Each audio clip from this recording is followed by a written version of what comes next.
एवं राज्य की उत्पत्ति के विभिन्न सिद्धांत का। अगर आप लोगों ने इस एग्ज़ाम से रिलेटेड सिलेबस वीडियो नहीं देखा है तो प्लीज़ सिलेबस वीडियो को ज़ोर से देखिए। और आज का टॉपिक है राज्य एवं राज्य की उत्पत्ति का विभिन्न सिद्धांत, जो कि चैप्टर 2 है। तो शुरू करते हैं आज का वीडियो लेक्चर। तो सबसे पहले हम राज्य के अर्थ को समझेंगे। तो डियर फ्रेंड्स, राज्य या स्टेट शब्द का सर्वप्रथम प्रयोग ड्यूटन राजाओं ने स्टेटस शब्द के माध्यम से किया। यह लैटिन भाषा का शब्द है जिसका अर्थ है व्यक्ति का स्तर। सिसरो के समय तक इसका अर्थ सारे समाज के स्तर से हो गया। अब जान लेते हैं राज्य का व्यापक अर्थ। तो आधुनिक रूप में राज्य शब्द का सर्वप्रथम प्रयोग इटली के प्रसिद्ध राजनीतिज्ञ मैकियावेली ने अपनी कृति प्रिंस में किया था। मैकियावेली ने प्रिंस में इटालियन भाषा के शब्द स्टेट का प्रयोग किया है, जिसका अर्थ होता है राज्य। इसके पूर्व ग्रीक अथवा यूनानी विचारक पोलिस तथा रोमन विचारक सिविटास शब्दों को प्रयोग करते थे, जिसका अर्थ यह था राज्य या स्टेट। 16वीं शताब्दी में राज्य के लिए स्टेटस शब्द का प्रयोग इंग्लैंड में हुआ था। अब हम चर्चा करेंगे विभिन्न विचारकों द्वारा दी गई राज्य की परिभाषाओं की। तो सबसे पहले जो सर्वमान्य परिभाषा राज्य की मानी जाती है वो गार्नर की मानी जाती है। गार्नर का कहना था कि राज्य संख्या में कम या अधिक व्यक्तियों का ऐसा संगठन है जो किसी प्रदेश के निश्चित भूभाग में स्थायी रूप से निवास करता है, जो बाहरी नियंत्रण से पूरी तरह से स्वतंत्र हो या पूर्ण रूप से स्वतंत्र हो, और जिसका एक ऐसा संगठित शासन हो जिसके आदेशों का पालन नागरिकों का एक विशाल समुदाय स्वभावतः करता है। तो राज्य की सर्वमान्य परिभाषा जो सबसे सर्वश्रेष्ठ परिभाषा मानी जाती है वो गार्नर की ही मानी जाती है। एक और प्रसिद्ध विचारक गिलक्राइस्ट के अनुसार राज्य उसे कहते हैं जहाँ कुछ लोग एक निश्चित प्रदेश में एक सरकार के अधीन संगठित होते हैं। यह सरकार आंतरिक मामलों में अपनी जनता की प्रभुसत्ता को प्रकट करती है और बाहरी मामलों में अन्य सरकारों से स्वतंत्र होती है। राज्य की कुछ अन्य परिभाषाओं पर भी हम चर्चा कर लेते हैं। तो व्यक्तिवादियों के अनुसार राज्य एक संस्था है जिसका अस्तित्व समाज में एक आवश्यक बुराई के रूप में रहता है और इसका कार्य पुलिस जैसा होता है। राज्य व्यक्तिगत स्वतंत्रता के लिए बाधक है। जो व्यक्तिवादी थे उनका मानना था कि राज्य व्यक्तिगत स्वतंत्रता में सबसे बड़ी बाधा है, क्योंकि ये इसका अस्तित्व सिर्फ समाज में एक बुराई के रूप में है और इसका कार्य पुलिस जैसा होता है। यानी व्यक्तिवादी विचारक राज्य को एक आवश्यक बुराई के रूप में प्रतिस्थापित करते हैं। ये क्वेश्चन पूछा जाता है कि राज्य को एक आवश्यक बुराई के रूप में कौन से विचारक प्रतिपादित करते हैं, तो आपका आंसर होगा व्यक्तिवादियों के अनुसार। उपयोगितावादियों के अनुसार राज्य क्या है, इसकी हम चर्चा कर लेते हैं। तो उपयोगितावादी विचारक राज्य को एक ऐसी संस्था के रूप में प्रतिस्थापित करते हैं जिसका निर्माण मनुष्य की सुरक्षा, सुविधा और हित के लिए किया गया है, जिसका उद्देश्य अधिकतम व्यक्तियों को अधिकतम सुख पहुंचाना है। उपयोगितावादी विचारक राज्य को एक ऐसी संस्था के रूप में प्रतिस्थापित करते हैं जिसका उद्देश्य अधिक से अधिक लोगों को अधिक से अधिक सुख पहुंचाना है, क्योंकि राज्य की उत्पत्ति मनुष्य की सुरक्षा, सुविधा और हित के लिए ही हुई है। समाजवादियों के अनुसार राज्य एक ऐसी संस्था है जिसका निर्माण सामूहिक हित साधन है। समाजवादी राज्य को एक ऐसी संस्था मानते हैं जिसका निर्माण सामूहिक हित के साधन के रूप में है। साम्यवादियों के अनुसार राज्य एक ऐसी संस्था है जिसका कार्य पूंजीपतियों के हित के लिए श्रमिकों का शोषण करना है। तो वहीं साम्यवादी विचारक राज्य को एक शोषण की संस्था के रूप में प्रतिस्थापित करते हैं जिसका निर्माण सिर्फ और सिर्फ पूंजीपतियों के स्वार्थ की सिद्धि हेतु मजदूर वर्ग का शोषण करना है। अरस्तु, सिसरो, बोधा, हॉलैंड और बर्गेस जैसे विद्वानों ने राज्य के सिर्फ 3 तत्वों की चर्चा की है। अब हम देखिए ये विभिन्न विचारकों द्वारा प्रतिपादित जो राज्य की परिभाषाएं हैं उनकी चर्चा हो चुकी। अब हम चर्चा करेंगे राज्य के आवश्यक तत्वों की। तो जो विभिन्न विचारक राज्य के तत्वों के ऊपर जो प्रकाश डाले उनकी हम चर्चा करेंगे।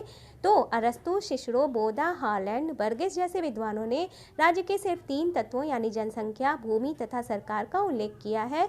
तो वहीं लास्की तथा मैकाइबर ने राज्य के 3 अंगों जनसंख्या, भूमि तथा सरकार के साथ आंतरिक संप्रभुता की बात की है। ये क्वेश्चन पूछा जाता है एग्जाम में, इसलिए मैं इसकी चर्चा कर रही हूँ कि किन किन विद्वानों ने राज्य के किन किन तत्वों पर बल दिया है। तो वहीं ओपेनहाइम जैसे राजनीतिक विचारक ने सर्वप्रथम राज्य के 4 तत्वों जनसंख्या, भूमि, सरकार और संप्रभुता की चर्चा की है। सर्वप्रथम जिस विचारक ने राज्य के 4 आवश्यक तत्वों की चर्चा की थी वो थे ओपेनहाइम। सर्वप्रथम ये नोट कर लीजिएगा आप लोग। जनसंख्या, भूमि, सरकार तथा संप्रभुता। उसके बाद राज्य की स्पष्ट परिभाषा गार्नर और गिलक्राइस्ट की मानी जाती है, क्योंकि इनकी परिभाषाओं में राज्य के सर्वमान्य उद्देश्य और राज्य के तत्वों की स्पष्ट परिभाषा है।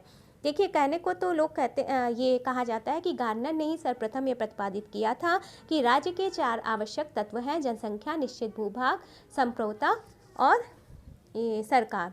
लेकिन सर्वप्रथम ये ओपेनहाइम ने ये विचार प्रतिपादित किया था कि राज्य के 4 आवश्यक तत्व हैं: जनसंख्या, भूमि, सरकार और संप्रभुता। जनसंख्या और भूभाग राज्य के भौतिक तत्व हैं। देखिए, जनसंख्या और भूभाग राज्य के कैसे तत्व हैं? भौतिक तत्व हैं, जबकि सरकार और संप्रभुता को राज्य का आध्यात्मिक तत्व कहा जाता है। सरकार तथा संप्रभुता को, राज्य के सरकार नामक तत्व को राजनीतिक तत्व कहा जा सकता है। तो इस प्रकार से यह स्पष्ट हो जाता है कि राज्य के 4 आवश्यक तत्व हैं: जनसंख्या, निश्चित भूभाग या निश्चित भूप्रदेश, सरकार तथा संप्रभुता, जिसके अंतर्गत संप्रभुता को राज्य का सबसे अधिक आवश्यक तत्व माना जाता है, क्योंकि इसे राज्य की सर्वोच्च शक्ति कहते हैं। लास्की के मतानुसार राज्य अपनी प्रभुसत्ता के कारण ही अन्य मानव संघों से भिन्न है। तो ये राज्य का सर्वप्रमुख आवश्यक तत्व संप्रभुता को माना जाता है, क्योंकि यह राज्य की सर्वोच्च शक्ति होती है। अब हम चर्चा करेंगे राज्य की उत्पत्ति के विभिन्न सिद्धांतों के बारे में, कि राज्य की उत्पत्ति के जो विभिन्न सिद्धांत हैं वो क्या हैं।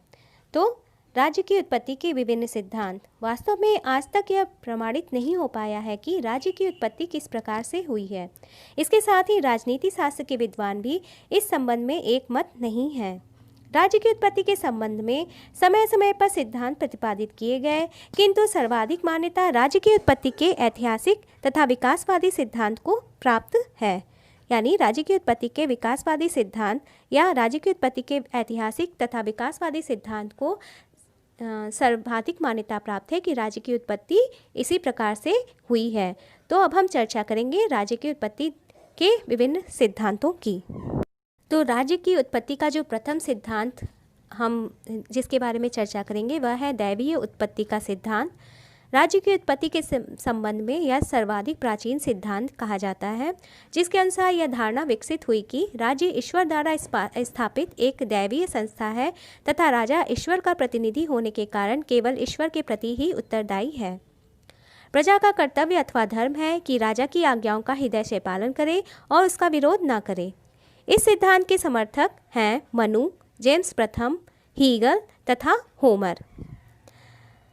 देखिए, हीगल ने यह कहा था कि राज्य ईश्वर का अवतरण है, और वहीं जेम्स प्रथम ने यह प्रतिपादित किया था कि राजा लोग पृथ्वी पर परमात्मा की श्वास लेती हुई मूर्तियां हैं। तो वहीं एक और राजनीतिक विचारक प्लूटार्क का कथन था कि एक नगर की स्थापना बिना भूमि के संभव है, परंतु बिना ईश्वर में विश्वास किए राज्य की स्थापना नहीं हो सकती है। ये विभिन्न विद्वानों द्वारा प्रतिपादित ये सिद्धांत विचारधारा है जो ये स्थापित करते हैं, या इनका ये विश्वास था कि राज्य की उत्पत्ति दैवीय सिद्धांत के अनुसार हुई है, यानी राज्य एक ईश्वरकृत संस्था है या एक दैवीय संस्था है। तो ये विभिन्न परिभाषाएं पूछी जाती हैं कि यह किसका कथन था, इसलिए मैंने इनकी भी चर्चा कर ली। आप लोग चाहें तो वीडियो को पॉज करके इन्हें नोट डाउन भी कर सकते हैं।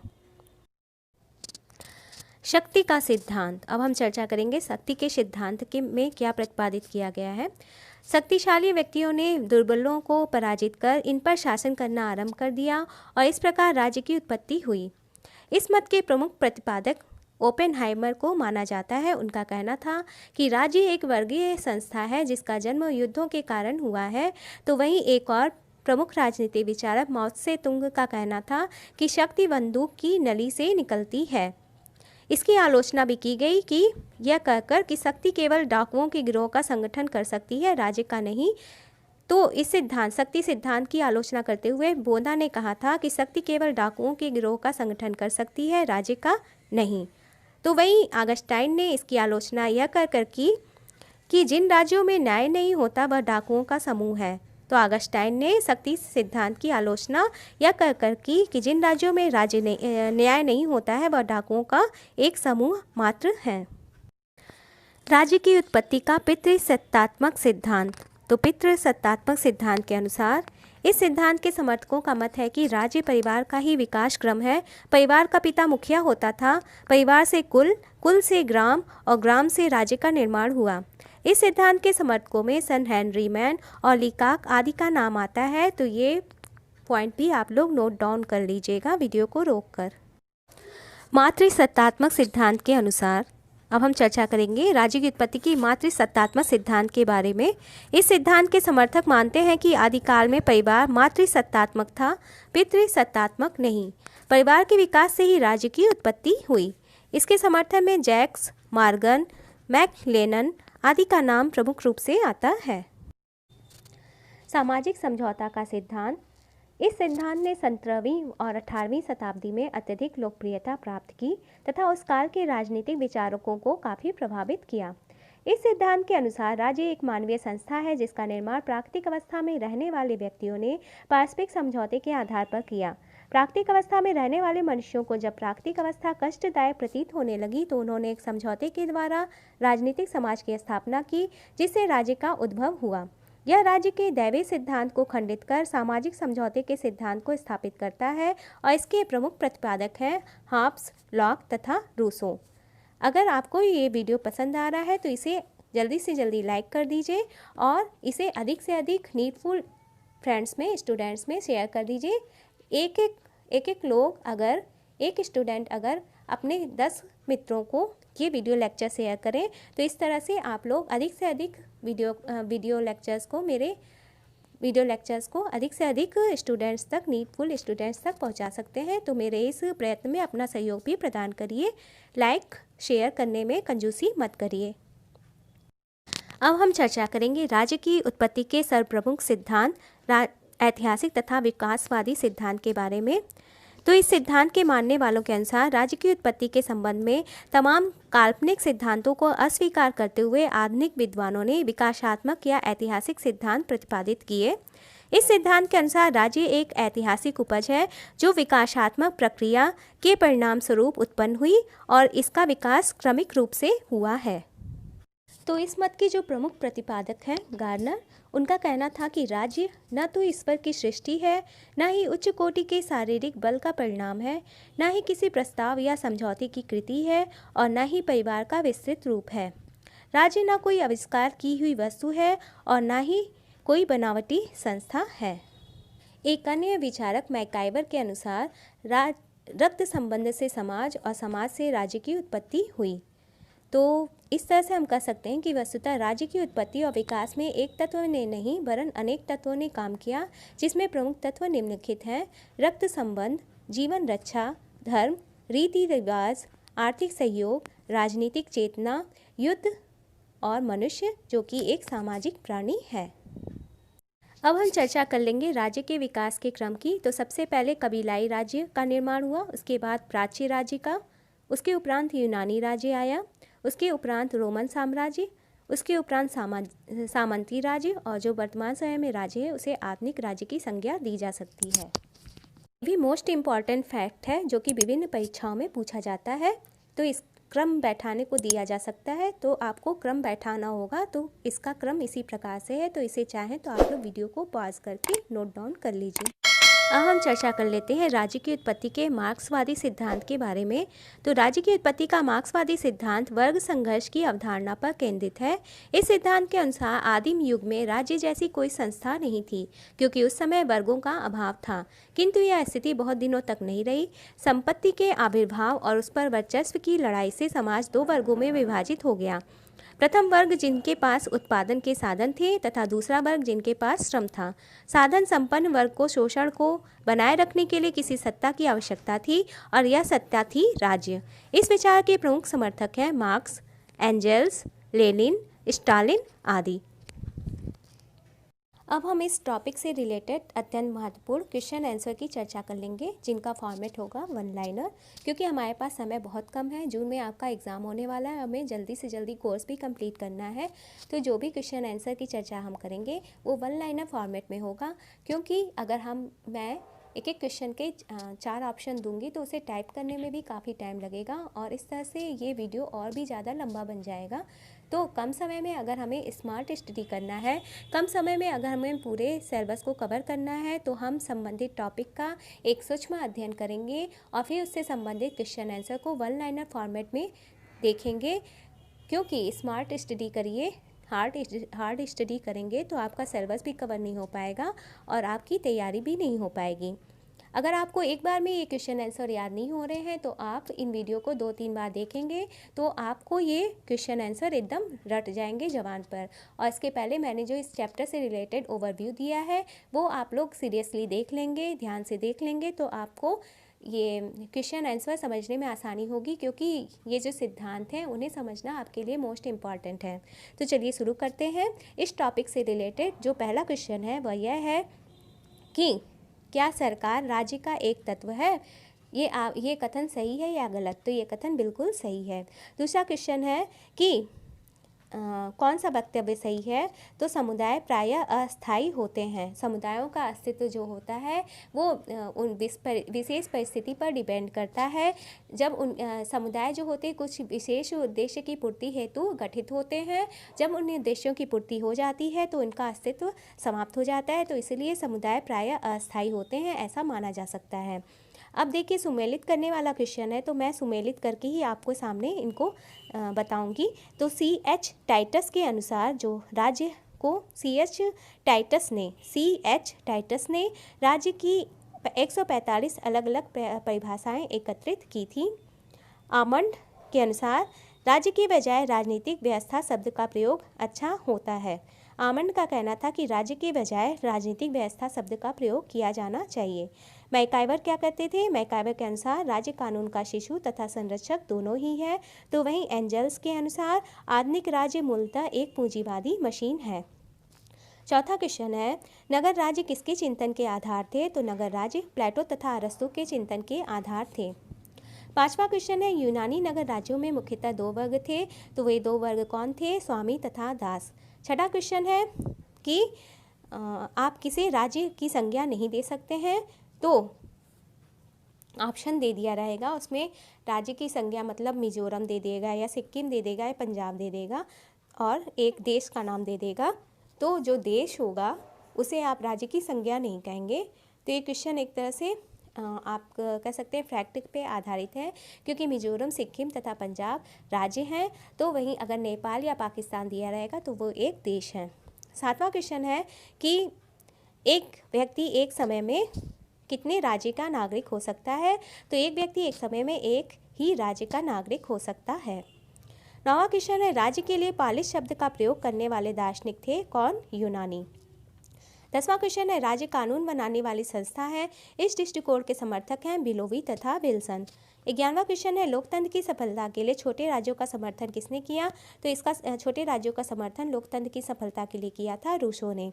अरस्तु के अनुसार राज्य की सीमा न तो अधिक विस्तृत होनी चाहिए और न ही बहुत छोटी। 13वां क्वेश्चन है कि राज्य के लिए राजनीतिक व्यवस्था शब्द का प्रयोग किसने किया था? तो राज्य के लिए राजनीतिक व्यवस्था का शब्द का प्रयोग किया था डेविड स्टन ने। 15वां क्वेश्चन है, सामंतवादी राज्य में राज्य की अर्थव्यवस्था का आधार क्या था? तो राज्य की अर्थव्यवस्था का आधार था भूमि। 16वां क्वेश्चन है, आधुनिक राष्ट्र राज्य के विकास का कारण नहीं है। तो पोप शाही को आधुनिक राष्ट्र राज्य के विकास का कारण नहीं माना जा सकता है। फिर से एक सुमेलित करने वाला क्वेश्चन है, तो मैं सुमेलित करके ही आपको बता रही हूँ।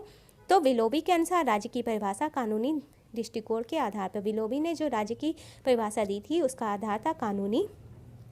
टार्टस्की के अनुसार राज्य एक शक्ति है और हमें उसकी उपासना करनी चाहिए।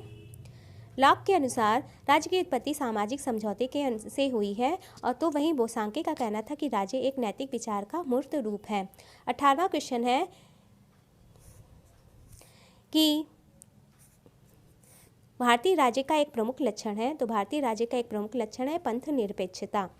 21वां क्वेश्चन है, उदार लोकतांत्रिक राज्य कहाँ पाया जाता है? तो भारत में उदार लोकतांत्रिक राज्य पाया जाता है। 22वां क्वेश्चन है, नेक्स्ट क्वेश्चन है, राज्य कुलों और ग्रामों का एक ऐसा समुदाय है जिसका उद्देश्य पूर्ण तथा आत्मनिर्भर जीवन की प्राप्ति है। तो ये कहना था अरस्तु का। नेक्स्ट क्वेश्चन है, लोगों का जन्म ही राजा की आज्ञा का पालन करने के लिए हुआ है। तो यह कथन किसका था?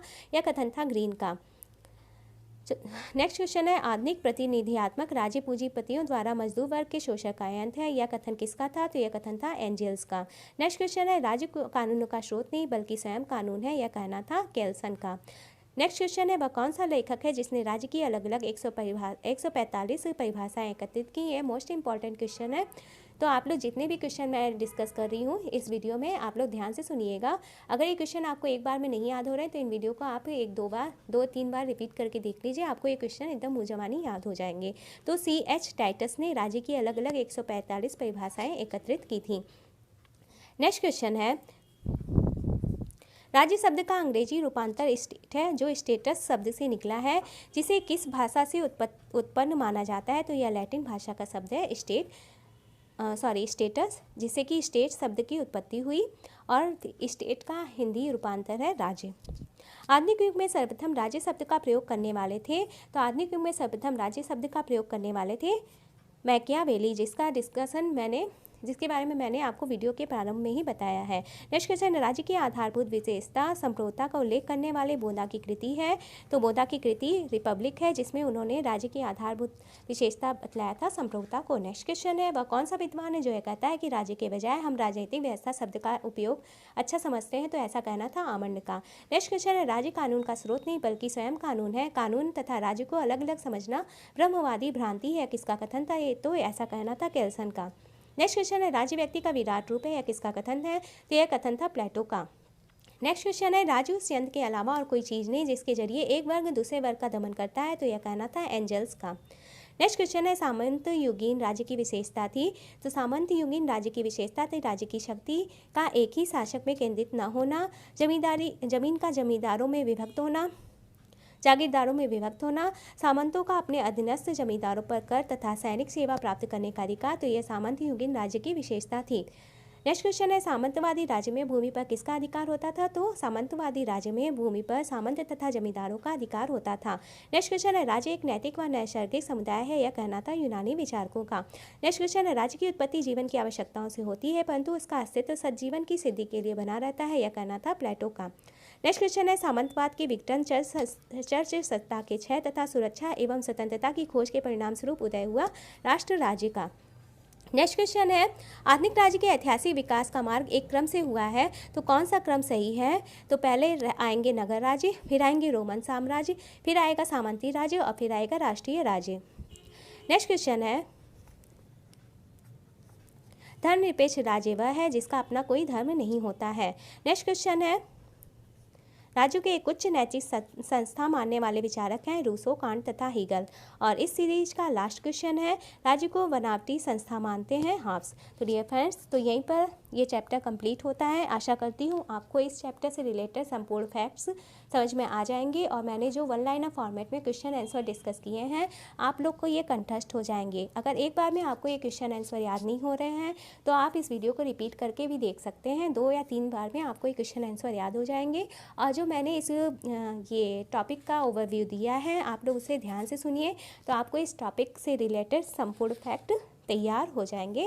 तो यहीं पे ये चैप्टर 2 समाप्त होता है, जिसके अंतर्गत मैंने राज्य की परिभाषा, राज्य के अर्थ तथा राज्य की उत्पत्ति के विभिन्न सिद्धांतों की चर्चा की है और इस चैप्टर से related most important question answer को भी आपके सामने डिस्कस किया है।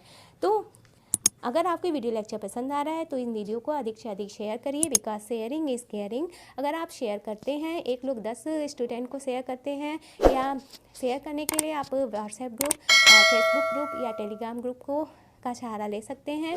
अगर आप शेयर करेंगे तो वीडियो अधिक से अधिक नीडफुल स्टूडेंट्स तक पहुँच जाएंगे।